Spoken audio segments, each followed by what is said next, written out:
you dealing with nagging hip pain that's stopping you from doing the things you love? Well, today we're going to tackle the 4 best exercises to do for annoying hip pain, especially if you have the signs and symptoms of hip bursitis. My name is Dr. Dawn Andalom, and I'm a women's health physical therapist. I work a lot with women with pelvic issues, pain around their hip or their lower back. And hip bursitis is very common in women over 40 for a few different reasons. But today I'm going to review some of the top things that I tell my clients and can really help tackle hip bursitis and get you more mobility and get you more active. So what is hip bursitis? Well, on the side of your hip, you have what's called a bursa. Your bursa is a fluid-filled sac and it protects the joint, and you have them around your whole body. But the hip bursa on the side here, you have muscles and tissue that goes over it, and the bursa protecting the joint, sometimes when those muscles are tight or they're weak, it can put different stress on the area and the hip gets inflamed and irritated at the bursa. So a bursa is that fluid-filled sac that gets inflamed and irritated, hence bursitis. Now, how do you actually know? Well, if you're assessed by a physical therapist and they do certain testing, that is the best way. It's not always going to show in an x-ray because that shows bone, but it is a soft tissue strain. Think of like a tendonitis or a bursitis as being affected by the muscles and the tissue around it. So what do we need to do? We need to work on some stretching and strengthening exercises.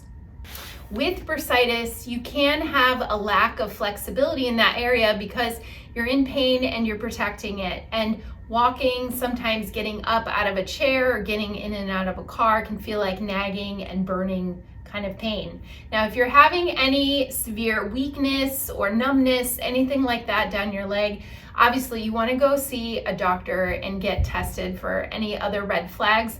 But if it's pinpointed right here to the side of your hip and hurts actually when you put pressure on it, when you sleep on that side, that can be some of the biggest symptoms of bursitis.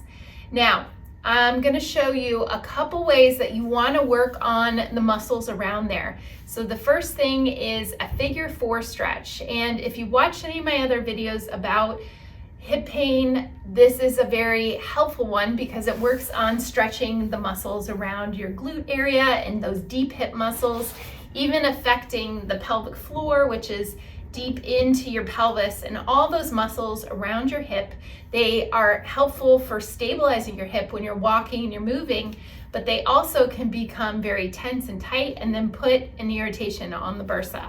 So how do you do that? Well, you're going to be on your back and you're having your knees bent, but you cross the affected side, the ankle over your knee, and then you're going to grab between your legs so you pull that leg toward you. And you're going to feel a deep stretch in the buttock area. If this is too much and you feel a lot of strain there, you may be really tight or it may be really irritable at that time. So I would just start with crossing the leg and just holding it there. You can also get your legs up closer to a wall, and therefore when you're on the wall and you cross the leg there, that can help already get a little bit of a stretch, or just taking that knee and slightly bringing it up into a diagonal toward the opposite shoulder there. And you want to hold for about 20 to 30 seconds, get a little stretch there, and you can do that a couple times a day. So that is a figure 4 stretch. That's going to address more of the soft tissue and stretching gently around the irritated bursa area. So not only do we want to work on some specific stretches, but starting to activate the glute muscles, those power muscles in your hip that are the best stabilizers for your hip. And I find that your gluteus medius and your gluteus maximus muscle on the side of bursitis is usually rather weak and weaker than the other side, and that too can contribute to the forces that you're putting through your hip when you're walking. So we're going to do a hip bridge. You're going to be on your back with your knees bent. You're going to gently pull in those glute muscles, not tensing your legs too much, but just tightening through the butt muscles. And then you're going to lift your hips off the floor and you're holding for a second or two and then lower back down. So this is a simple hip bridge. And when you do that, you're activating the muscles all down the back side of you, which are the stabilizing muscles around your pelvis, like I just explained. So working on that about 10 to 15 times and doing 1 to 2 sets of that. The next exercise is a clamshell. Clamshells are a very mild exercise where you're just starting to work the mobility of your hip, and you want to keep your hips stacked one on top of the other. I teach a lot of Pilates in our place here, and we talk about the core stability and keeping your pelvis from rocking back and forth.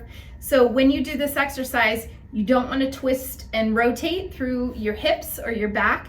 You want to keep your hips stacked, and you're just lifting that top leg a little bit up and down. And when you do this, it's going to activate those deep muscles in your hip, your rotators. You may find this starts to hurt. If it hurts, stop and don't do it. Bursitis, your symptoms may go up and down before it completely gets better. And I would also encourage you to do it in a small range of motion. So you want to imagine that you're lifting the lower belly muscles and just giving a little hug of those muscles pulling in through your core, and then lifting the leg a tiny bit. This is just enough to activate the gluteus medius and the rotator muscles in the hip, just enough before it starts irritating your bursa, because you do want to work on some strengthening exercises, but you have to do it in a gentle motion, not going into lunges or squats or things like that that may cause too much irritation against the bursa.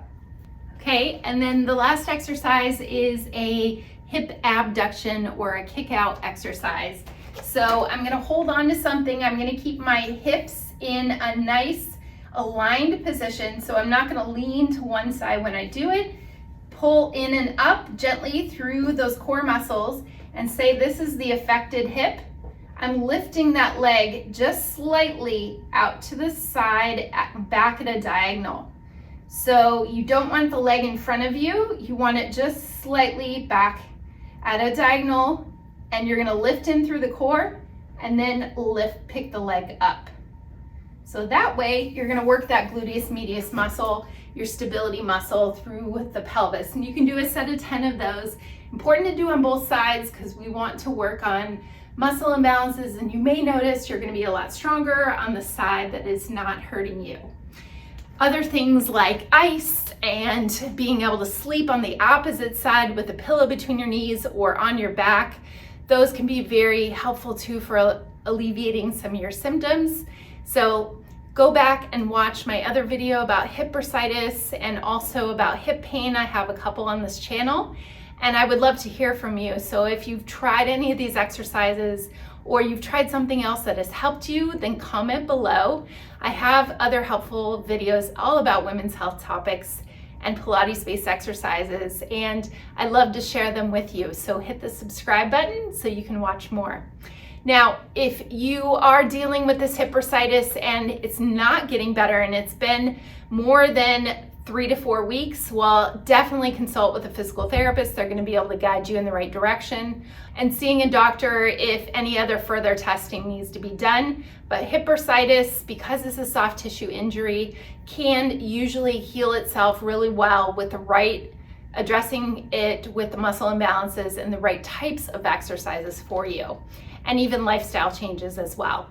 So I hope you found this helpful. Thanks so much for watching, and I hope your hip starts to feel better soon.